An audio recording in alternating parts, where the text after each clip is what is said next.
নমস্কার, আমি লিপি সাহা। কেমন আছেন সবাই? তো নতুন আরেকটা দিন। আজকে হচ্ছে শুক্রবারের সকাল।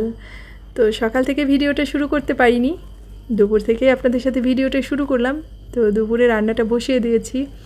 আজকে স্বপ্নিলের খুব বায়না হয়েছে, ঝাল ঝাল করে মুরগির মাংসটা রান্না করতে হবে, আর তার সাথে হচ্ছে তাকে একটু ফ্রাইড রাইস করে দিতে হবে। আগে খুব একটা বায়না হতো না, এখন বড় হয়েছে, একটু একটু করে বোঝা শিখছে, আর খাবার দাবারের স্বাদটাও পেতে শুরু করেছে। এখন তার পছন্দ অপছন্দের ব্যাপারগুলো আর কি জানাই, যে আমার এটা খেতে ইচ্ছা করছে, এটা করে দাও। তো এই আর কি ব্যাপার। আর মা হিসেবে আমাদের মনে হয় যে সন্তান যখন যেটা চাই সেটা যদি করে দিতে পারি, তাহলে আমাদের মানে সব কিছুই যেন সেখানে সার্থক হয়ে যায়।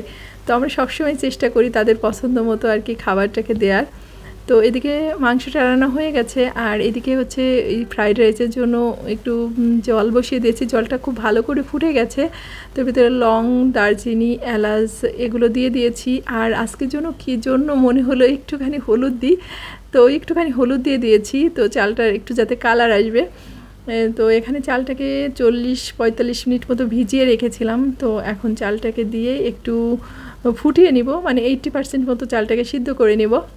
তো এদিকে মাঝে মাঝে একটু একটু করে নাড়াচাড়া করে দিচ্ছি, আর বেশি নাড়াচাড়া করবো না, চালটা ভেঙে যাবে।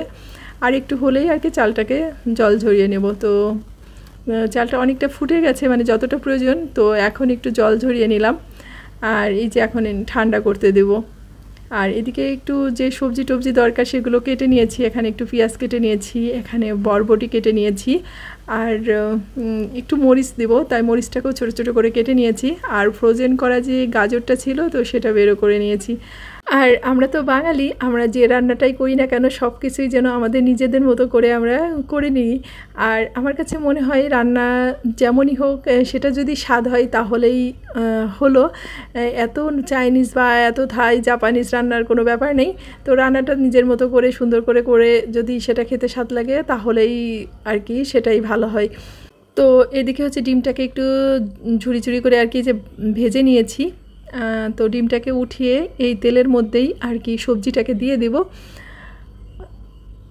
তো এই যে একসাথে সব সবজিগুলো দিয়ে দিয়েছি। তো গাজরে যেহেতু একটু বরফ হয়েছিল, তো বেশ জল বের হয়ে আসছে। তো এটাকে আর কি শুকিয়ে নরম হয়ে গেলে এই যে এর মধ্যে এখন চালটাকে দিয়ে মিক্সড করে নেব। ফ্রাইড রাইস বলেন, ভাত ভাজি বলেন, সবই একই রকম পদ্ধতি, মানে শুধু নামটাই একটু চেঞ্জ হয়েছে আমার কাছে যেটা মনে হয়।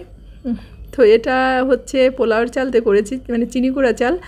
আর ভাতটা তো আমরা একটু সিদ্ধ চালের খেয়ে থাকি, তো এটাই হচ্ছে ডিফারেন্স। তো এদিকে হচ্ছে অল্প অল্প করে একটু মিশিয়ে নিচ্ছি, কারণ একবারে দিলে আর কি মেশাতে সমস্যা হবে। তো এদিকে হচ্ছে সব কিছু দিয়ে দিলাম, আর বাকি যে রাইসটাকে ছিল সেটা দিয়েও আর কি মিশিয়ে নিয়েছি। আর এখন শেষে যে একটু ঘি দিয়ে দেবো আর সস দিয়ে দেবো। তো একটা জিনিসই বাদ পড়েছে, সেটা হচ্ছে গোলমরিচ। গোলমরিচটা দিলে একটু ভালো হতো, তো গোলমরিচটা খুঁজে পাইনি, কি শেষ হয়ে গেছে ঠিক আমার মনে পড়তেছে না।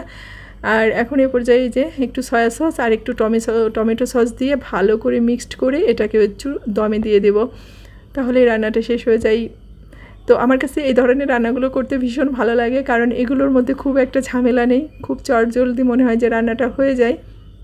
আর মাছ ভাত রান্না করতে গেলে তার সাথে মাছ ভাত ডাল নানা রকম সবজি রান্না করতে হয়, তো সেটাকে আমার কাছে একটু ঝামেলাই মনে হয়। তো এদিকে হচ্ছে স্বপ্নিলকে এই যে খাবারটা বেড়ে দেবো। তো রান্নাটাও করেছি, একটু সুন্দর করে বাচ্চাদেরকে পরিবেশন করে দিলে কিন্তু তারা খেতে বেশি পছন্দ করে। তাই সব সময় একটু চেষ্টা করি যতটুকু পারি ওকে একটু স্পেশালভাবে সব কিছু দেওয়ার, যাতে ওর মধ্যে একটু অন্যরকম ফিলিংস আসে, বা একটা অন্যরকম অনুভূতি হয়, যে বুঝতে পারে যে মা আমার জন্য কিছু একটা করেছে, এটাই আর কি। তো এই যে আমার ফ্রাইড রাইসটা কিন্তু খেতে অনেক স্বাদ হয়েছিল, আর মাংসটাও অনেক স্বাদ হয়েছিল। তো যাই হোক, বিকালের দিকে একটু বেরিয়েছিলাম হঠাৎ করেই। তো আমাদের এদিকে যে পাইকারি মার্কেটটা আছে ইসলামপুর, ওখানে তো পর্দা, বিছানার চাদর, নানা রকম মানে সব ধরনের কাপড় চোপড়ই পাওয়া যায়। বলতে পারেন যে শুক্রবারে একটা মেলা বসে। তো সকালের দিকে গেলে একটু বেশি ভালো হয়, সকালের দিকে আসলে সময় হয় না, তাই খাওয়া দাওয়ার পরে একটু গিয়েছিলাম। তো একটু বেডশিট দেখতেছিলাম আর পর্দা দেখতেছিলাম, আর কোনো কিছু কেনার ইচ্ছা ছিল না, তাই নজরটা ছিল শুধু পর্দা আর বেডশিটের দিকেই। তো ঘুরে ঘুরে আসলে খুব একটা যে স্পেশাল কিছু দেখলাম সেটা না, সবই আর কি মনে হলো যে দেখা জিনিস, মানে এর ভিতরে নতুনত্ব কিছু নেই।